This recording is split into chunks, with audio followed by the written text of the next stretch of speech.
Oh my God! Bakit siya natutulog ang apo ko? Hoy, Scarlett! Gumising ka! Ay, naku, ang apo ko! Bakit nandito? Scarlett, gumising ka! Tingnan mo! Bakit nandito si...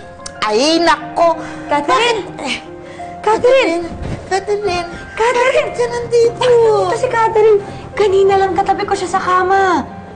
Oh, bakit nandito? Akala ko ba tatabihan mo sa pagtulog? Tapos ngayon nandito siya. Ito naman kasing anak ko, Mama. Kahit anong pilit ko siyang tabihan, ayaw niya talaga. Iyak siya ng iyak. Ayaw niya nga matulog eh. Tapos bumaba siya dito. Gusto niya dito lang daw. O di hinayaan ko siya.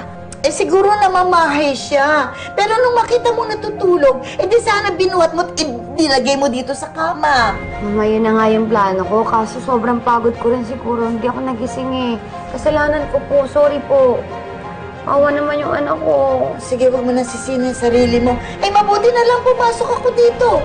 Uy, di, magdamag na dito natutulog sa side tong bata. Sige na, buhatin na. Sige na po, ako na pambala.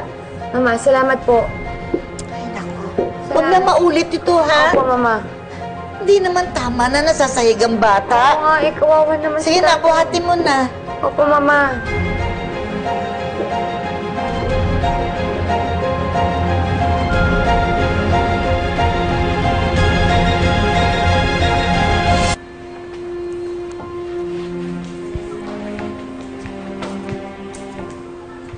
Isabel, hindi ka na kumakain. Ayaw mo pang matulog. Sige ka, baka mamaya maging baliw ka na niyan. Isabel, kung mahal mo at gusto mo pang makita yung anak mo, aalagaan mo sarili mo. Hindi ko alam, attorney. Kung ano-anong pumapasok sa isip ko.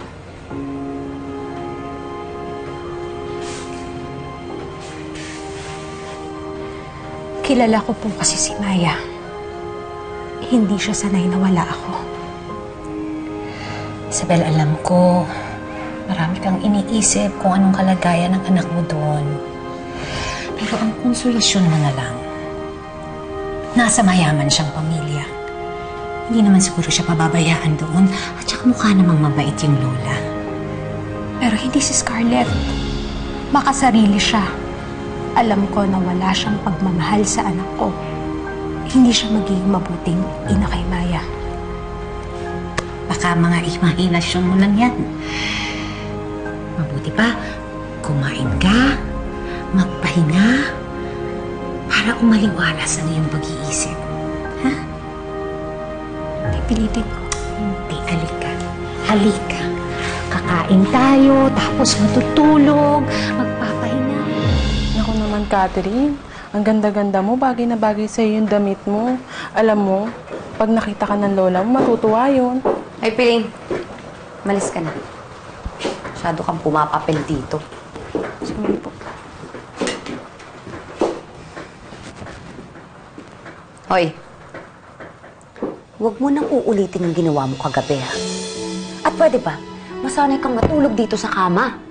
Akala tuloy ni Mama, inaapi kita. At yung mukha mo. Tingnan mo yung mukha mo, nakasimangot ka. Dapat nga maging masaya ka. Kasi yung mga suot mo, yung mga damit mo, mamahalin. At sigurado ako, ngayon ka lang nakasuot ng ganyan kagandang damit. Bakit po?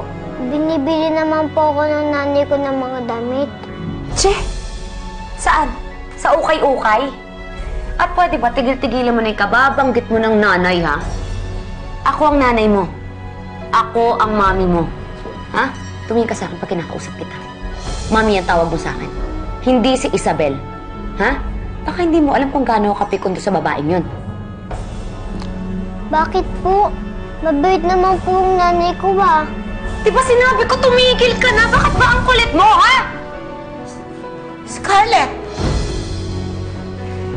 Bakit mo sinisigawan ng bata?